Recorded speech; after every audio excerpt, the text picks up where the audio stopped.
So let me tell you a story. I'm on a grassy field with two boys. We're 9 or 10 years old. One of them is standing next to me, teaching me how to throw a football. Everything's right. It's a beautiful, sunshiny day. The ball feels like it was made to fit my hand. I still remember the exact feeling of my fingers on those laces. The way the ball spins and spirals and arcs into the distance, and the catch, complete, perfect. I wish I could make that moment arc across my entire childhood. That moment where everything fit, where I belonged. Simply a boy with the other boys throwing a football. But it's hard for me to articulate just how depressed I was as a kid. Not really because I was trans, and not even really because it was not okay that I was trans. It's that there was no language, no language for trans, no image, no possibility for what I was experiencing. I was young, living in a world that didn't talk about such things, in a small town where no one visibly identified that way.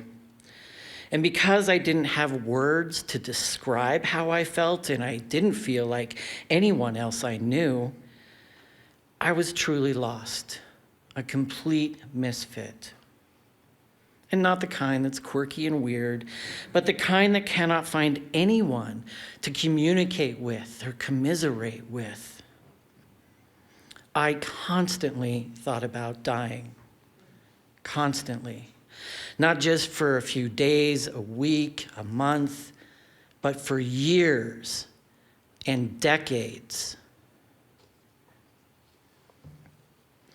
It was torture. It was traumatizing, and it was so lonely. I wasn't able to connect with anyone, not even myself.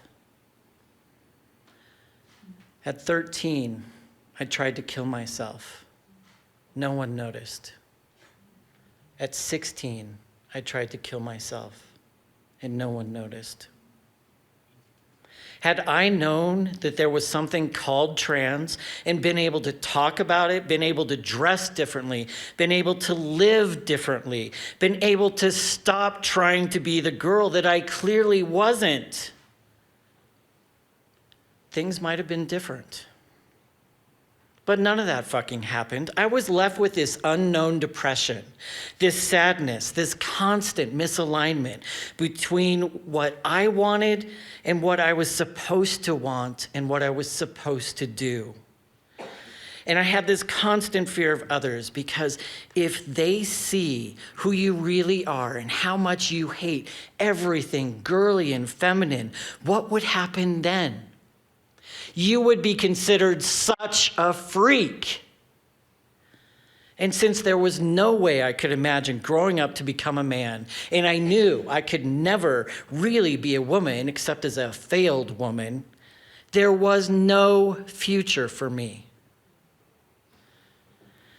Every day I did the best I could to survive the pain, trying not to kill myself and let it out in other ways, by smashing glass bottles against cement walls, feeling those shards cut into my hands, by being abusive to my body, by pushing and pushing through the pain. All I ever wanted was to be a boy, but I didn't know that was a possibility in the world. I didn't realize that was a possibility until I was 40. But what a fucking epiphany that was. Oh my God, I could just simply stop trying to be a woman. I could give that up. I could change my body to fit the gender I had always lived and expressed and felt myself to be. And unlike puberty at 12, puberty at 40 was great. It was such a gift. I loved it. Each moment of my gender transition was a moment of becoming myself, of losing my breasts and gaining my chest, of growing my beard. and of finally being in a body where I didn't have to pretend I was a woman, where people assumed I was a man.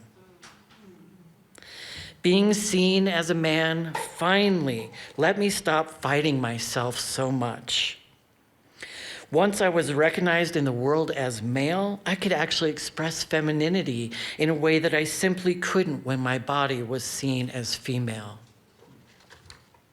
Now that I look like your average middle-aged dad,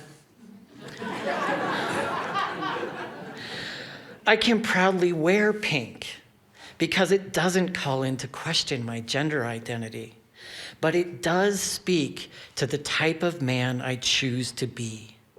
Which is funny because as a woman, I was a hyper-masculine butch. I loved camo clothing, army surplus, leather jackets, all of it.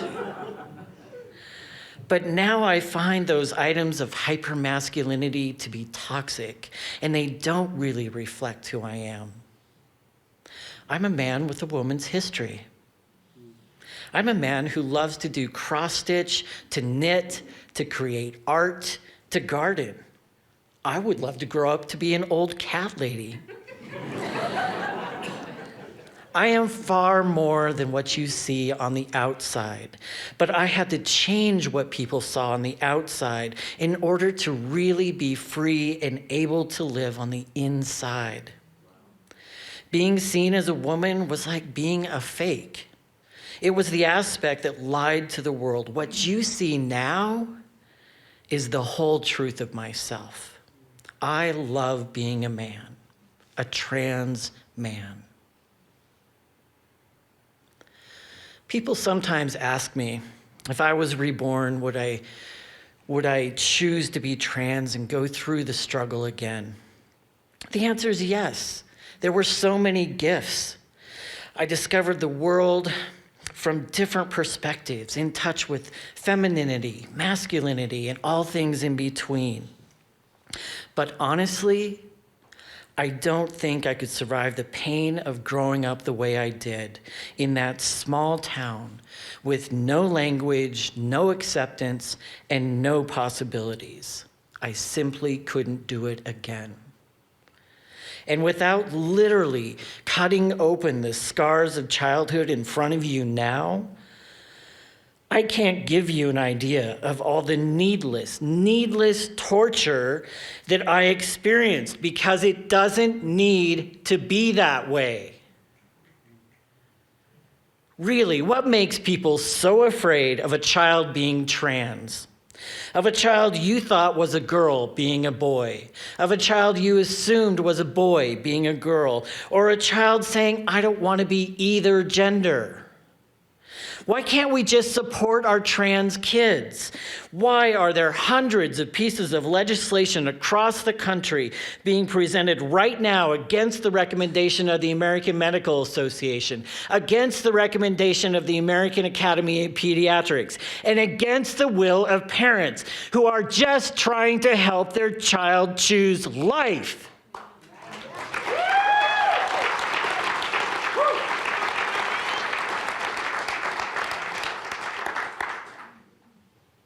And not suffer the way I suffered.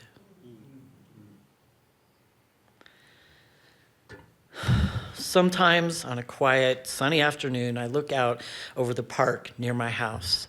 I see kids playing with a football. And I can't help but wonder what life might have looked like had my own childhood trauma been averted. If I had had the opportunity to transition earlier, to not live through the constant torture of not identifying as what everyone else thought me to be. What would life have been like had I been able to wear Spider-Man underoos or a Batman cape? What if someone had said there's hormone blockers or hormone replacement and I could have simply gone through puberty with all the other guys? What if I could have simply been allowed to be the boy that threw the football? The perfect arc. Would it kill you to have let me be the boy who loved to throw the football? Would it kill you to catch it and throw it back? Because your unwillingness to let me be myself, to let trans kids be themselves, is literally killing us. And really, there is nothing about me that you should want dead. I am a good man.